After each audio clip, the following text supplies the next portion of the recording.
அண்ணா serial December 21 இன்றைக்கான எபிசோடில் என்ன நடக்குதுன்னா, எடுத்தடுப்புலேயே வந்துட்டு சண்முகம் கூட பரணி பைக்கில் போய்கிட்டு இருக்காங்களா, செம்ம ஹாப்பியாக போகிறாங்க பாட்டு போட்டுவிட்டுட்டு.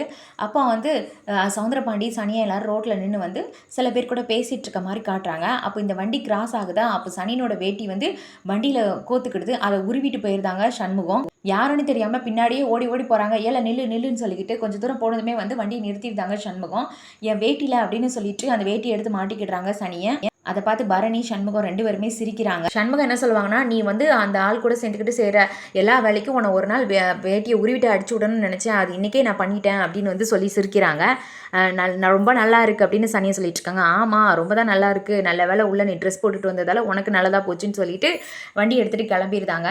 சனியா சவுந்தரபாண்டிக்கிட்ட போவா. சவுந்தரபாண்டி அங்கே இருக்கவங்ககிட்ட என்ன பேசிகிட்டு இருக்காங்கன்னா, ஃபஸ்ட்டு மழை பெஞ்சு வந்திருக்க தண்ணியில் என்னோட வயக்காடுக்கு தான், அடுத்தடுத்து வரும்போது நீங்கள் உங்கள் வயக்காடுக்கு பாய்ச்சிக்கோங்கன்னு சொல்ல, ஐயா நாங்கள் நெல் போட்டிருக்கோம், நீங்கள் கரும்பு தானே போட்டிருக்கீங்க, எங்களுக்கு ஃபஸ்ட்டு தண்ணி ஒரு நாள் கொடுங்க அப்படின்னு கேட்குறாங்க. நீங்களும் கரும்பு போட வேண்டியது தானே, யாருக்கிட்ட இது போட்டிங்க, எனக்கு வர வேண்டிய தண்ணியெல்லாம் ஃபஸ்ட்டு உங்களுக்கு தர முடியாது அப்படி இப்படின்னு பேசிகிட்டு இருக்கும்போது, யாரில் அது வண்டியில் இவ்வளோ ஜாலியாக ஸ்கூட்டிக்கு பின்னாடி உட்கார வச்சுக்கிட்டு பட்டணத்தில் போகிற மாதிரி போகிறது அப்படின்னு சவுந்தரபாண்டி கேட்க, ஐயா நீங்கள் கவனிக்கலையா, அது சண்முகமும் பரணி அம்மாவும் தான் அப்படின்னு சொல்கிறாங்க சனியை. இதை கேட்டு ஷாக் ஆகுறாங்க சவுந்தரபாண்டி. எனக்கு என்னமோ அவங்க 2 பேருக்கு இடையில புரிதல் வந்துருச்சு, காதல் வந்துருச்சுன்னு தான் தோணுது, அதனால தான் இவ்வளோ க்ளோஸாக போய்கிட்டு இருக்காங்க, கோவம் எல்லாம் மறைஞ்சிருச்சு அப்படின்னு சனியை இந்த இடத்துல சொல்லிட்டு இருக்க சவுந்தரபாண்டி அதை கேட்டு டென்ஷன் ஆகுறாங்க. அடுத்த சீனில் வந்துட்டு கோயிலில் எல்லாரும் உட்காந்து பேசிட்டு இருக்காங்க. அதாவது கமிட்டி மெம்பர்ஸ்லாம் உண்டல, அவங்களாம் உட்காந்து பேசிட்டு இருக்காங்க. இதுக்கடையில் வந்து சண்முகம் பைக்கில் போய்கிட்டு இருக்கும்போது, ஆனால் நில்லுன்னு சொல்லிட்டு ஒருத்தங்க போய் கூப்பிடுறாங்க. கோயிலில் உனக்காண்டி உங்கள் அப்பாக்காண்டி வெயிட் பண்ணிட்டு இருக்காங்க, நீ பானு அப்படின்னு சொல்லிட்டு இருக்காங்க. ஆனால் பாட்டை போட்டு விட்டுட்டு ஹாப்பியாக போய்கிட்டு இருக்காங்களே, நான் ஹாஸ்பிட்டலில் என் பொண்டாடி விட்டுட்டு தான் வருவேன்னு சொல்லிட்டு இருக்கேன், ஹாஸ்பிட்டலுக்கு இப்படி போனால் ரொம்ப தூரம்ல, அப்படி தானே போகணும் அப்படின்னு கேட்குறாங்க. அதுக்காண்டி தான் இப்படி போய்கிட்டு இருக்கோம்ல, போல அப்படிங்காங்க. அப்போ நீ செத்ததுக்கு அப்புறம் தான் வருவியான்னு அந்த அண்ணன் கிண்டலாக கேட்க, நீ சாவதுக்குள்ளே வந்துருதான் போன்னு சொல்லிட்டு வண்டி எடுத்துகிட்டு கிளம்பியிருந்தாங்க சண்முகம். வர சொல்லிட்டு அந்த பர்சன் போகிற மாதிரி இந்த இடம் இந்த காமெடியாகவும் காட்டுறாங்க. கோயிலில் கமிட்டி மெம்பர்ஸ்லாம் வெயிட் பண்ணிகிட்டு இருக்கா. ஃபஸ்ட்டு எடுத்ததும் சண்முகத்தோட அப்பா தான் வருவாங்க. இந்த மாதிரி சவுந்தரபாண்டியை நாங்கள் வந்து இந்த வருஷம் செலக்ட் பண்ண போகிறது கிடையாது, உன் பையன்கிட்ட கொடுக்கலான்னு முடிவு பண்ணியிருக்கோம் அப்படின்னு சொல்கிறாங்க. நீங்கள் யாரை வேணாலும் மாற்றுங்க, என்ன எதுக்காண்டி கூப்பிட்டீங்க அப்படின்னு புரியாமல் ஃபஸ்ட்டு வந்து சண்முகம் அப்பா கேட்டுட்ருக்க, என் பையனை தர்மகத்தாக்க போகிறீங்களான்னு சந்தோஷமாக சாமி கும்பிடுறாங்க எந்திரிச்சு நின்று. ஆமாம், இதுக்கு உனக்கு சம்மதமா, ஏன்னா வந்து நல்ல கோடிக்கணக்கில் வருமானம் வருது கோயிலில், ஆனால் அந்த கோயிலுக்குன்னு அவர் எதுவுமே எடுத்து செஞ்சதே கிடையாது.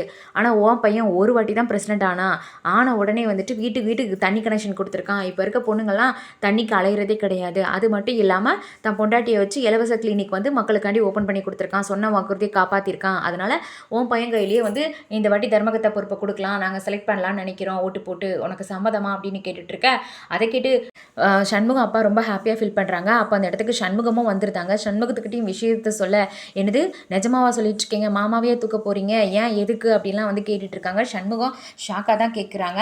நீ தான் இந்த வாட்டி வந்து ஆகணும் அப்படின்னு வந்து அவங்க மெம்பர்ஸ் எல்லாம் சொல்லிட்டு இருக்கும் போதே, அது ஒரு காலமும் நடக்காது அப்படின்னு சொல்லிட்டு அந்த இடத்துக்கு சவுந்தரபாண்டி வந்து நிற்கிறாங்க. என்ன நடக்குது இங்கே, நான் தான் கோயில் தர்மகத்தா, நான் இல்லாமல் எப்படி நீங்கள் மீட்டிங்கை போடலாம் அப்படின்னு கேட்குறாங்க. இதுக்கு மேலே ஒழிச்சு மறைச்சு என்ன செய்ய, எல்லாரும் உண்மையை சொல்லுங்கப்பா அப்படின்னு சொல்லிட்டு சவுந்தரபாண்டி வந்து கிட்ட வந்து அங்கே கமிட்டி மெம்பர்ஸ்லாம் சொல்ல ஆரம்பிக்கிறாங்க. நீங்கள் கோயிலுக்குன்னு ஒன்றுமே செய்யலை, நிறைய வருமானம் வருது, அதனால தான் நாங்கள் இந்த வாட்டி சண்முகத்தை தர்மகத்தை வாக்கலான்னு முடிவு பண்ணியிருக்கோம் அப்படின்னு வந்து சொல்லிட்டு இருக்காங்க. இல்லை கோயிலை வந்து கல்லால் செஞ்ச இது அது எப்படில வளரும், நம்ம வந்து சாமி தானே கும்பிடணும் அப்படின்னு வந்து பேசுகிறாங்க. அதெல்லாம் சரி, ஆனால் அன்னதானம் ஏற்பாடு பண்ணலாம், நிறைய விஷயங்கள் கோயிலில் சிறப்பாக நீங்கள் செய்யலாம், வர வருமானத்தை வச்சு எதுவுமே நீங்கள் செய்யலையே அப்படின்னு வந்து அந்த மெம்பர்ஸ் எல்லாம் கேள்வி கேட்டுட்ருக்காங்க. அதுக்குன்னு இந்த வெறும்பையில் போயிட்டு நீங்கள் தர்மகத்தை ஆக்குவீங்களா, அவங்ககிட்ட என்ன இருக்குது அப்படின்னு கேட்குறாங்க. அவர் இப்போ பிரசிடென்ட்டு அப்படின்னு சொல்லிட்டு இருக்காங்க. பிரசிடென்ட்டை யார் வேணாலும் ஆகலாம், அதுவே என் பையன் போட்ட ஒத்த ஓட்டு பிச்சையால் வந்தது, ஆனால் வந்து கோயில் தர்மகத்தை ஆகிறதுக்கு ஒரு தகுதி வேண்டாம், அவன் வெறும் பையன் அப்படின்லாம் வந்து திட்டிகிட்டு இருக்காங்க. சவுந்தரபாண்டி இதை கேட்டு வந்து, ஏன் நான் வேணால் உழைச்சி சம்பாதிச்சு தானே சாப்பிட்றோம் அப்படின்னு சொல்கிறாங்க, ஒரு மளிகை கடையை வச்சுக்கிட்டு வியாபாரம் பார்த்துட்ருக்கேங்கிறாங்க, அது என்ன தப்பா அப்படின்னு கேட்க, உங்கள் அப்பா வந்து ஊர் ஊராக பயணி விற்கிறவர், அதாவது பதநீர்னு சொல்லுவாங்களா, அதை தான் நீ வந்து கடை போட்டு மஞ்ச மசாலா சாமான் விற்றுட்ருக்க, நீங்கள் பிச்சைக்கார பையங்க தான், உங்களுக்கு எதுக்குல இந்த தர்மகத்தா போஸ்ட்டு, அதுவும் இல்லாமல் ஓடி போனவனோட ஹஸ்பண்டு உங்கள் அப்பா, நீ அவங்களோட பையன், உங்களுக்குலாம் தர்மகத்தாக என்ன தகுதி இருக்குன்னு கோவமாக கேட்க, இதை கேட்டு சண்முகம் அப்பாவும் சண்முகமும் கோவப்பட்டு அடிக்க போகிறாங்க. யாரால நீ ஓடி ஓடி போனவன்னு சொல்லிட்டு இருக்க, அது சொல்கிறதுக்கு உனக்கு தகுதி இருக்கால, உன்னை வெட்டிடுவோம்ல அப்படி இப்படின்னு சண்முகம் அப்பா குதிச்சிட்ருக்காங்க. சண்முகத்தையும் அவங்க அப்பாவையும் அங்கே இருக்க ஜனங்கள்லாம் பிடிச்சி வச்சிட்ருக்காங்களா. உன்னை வெட்டாமல் விட மாட்டேன், உன்னை விட்டது தப்புன்னு ஒரு இடத்துல சவுந்தரபாண்டி சொல்ல கையை உதறிட்டு சண்முகம் முன்னாடி வந்து நின்றுட்டு, எங்கே எங்கள் அப்பாவை நீ வெட்டு பார்க்கும், நீ வெட்டேன் என்னை தாண்டி தான் எங்கள் அப்பாவை தொடணும் அப்படின்னு வந்து மிரட்டிட்டு இருக்காங்க சண்முகம். அந்த இடத்த விட்டு சவுந்தரபாண்டியும் கிளம்புறாங்க.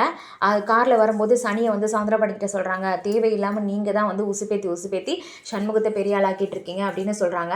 இதுக்கடையில் சவுந்தரபாண்டி அவனையும் அவன் அப்பனையும் வெட்டி போடணும் அப்படின்னு வந்து கோவமாக பேசிகிட்டு இருப்பாங்க. என்ன சொல்லிட்டு இருக்க, வெட்டு உனக்கு தானே சனியை பற்றி கோவமாக சொல்ல, இருந்தாலும் யாராவது எடுத்து சொல்லணும்ல, அவன் சும்மா இருந்தவன பிரசிடென்ட் ஆகி காட்டுன்னு நீங்கள் தான் வந்து சேலஞ்ச் பண்ணீங்க, அதே மாதிரி ஆயிட்டாரு. இப்போ தர்மகத்தாவுக்கும் நீங்கள் பேசுகிற பேச்சியால் தான் அவர் போட்டி இப்போ வரப்போகிறாரு. அவர் மட்டும் தர்மகத்தானா என்ன நடக்கும்னு தெரியும்ல, நீங்கள் செஞ்ச கொலை எல்லாமே வெளியே வந்துடும் பார்த்துக்கோங்க அப்படின்னு வந்து சனியை வந்து சொல்லிட்டு இருக்க. டிரைவர் வந்து பிரேக் போட்டு காரை நிறுத்துறாங்க. எல்லாச்சு அப்படின்னு சவுந்தரபாண்டி கேட்க, இல்லை குறுக்கு கார் வந்துட்டுன்னு சொல்கிறாங்க.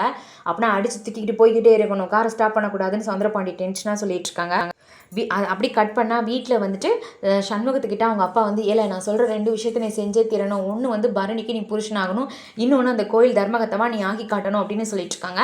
சண்முகமாக அவ்வளோதானப்பா, நான் சத்தியம் பண்ணி சொல்கிறேன், நான் வந்து கண்டிப்பாக பரணிக்கு புருஷனாக மாறிடுவேன், அதே மாதிரி கோயில் தர்மகத்தாவும் ஆகி காட்டுறேன் அப்படின்னு சொல்லிட்டு சத்தியம் பண்ணுறாங்க. சும்மா இருந்த சண்முகத்தை தூண்டி விட்டு தர்மகத்தாவும் ஆக்க போகிறாரு சவுந்தரபாண்டி. இந்த தர்மகத்தாக்கு பின்னாடி தான் ஏதோ கொலை நடந்திருக்கும், அதை வச்சு தான் வந்து சண்முகமாவும் ஜெயிலுக்கு போயிருப்பாங்கன்னு நினைக்கிறேன். அந்த கதையெல்லாம் இனி வரப்போகிற எபிசோடில் வரும்.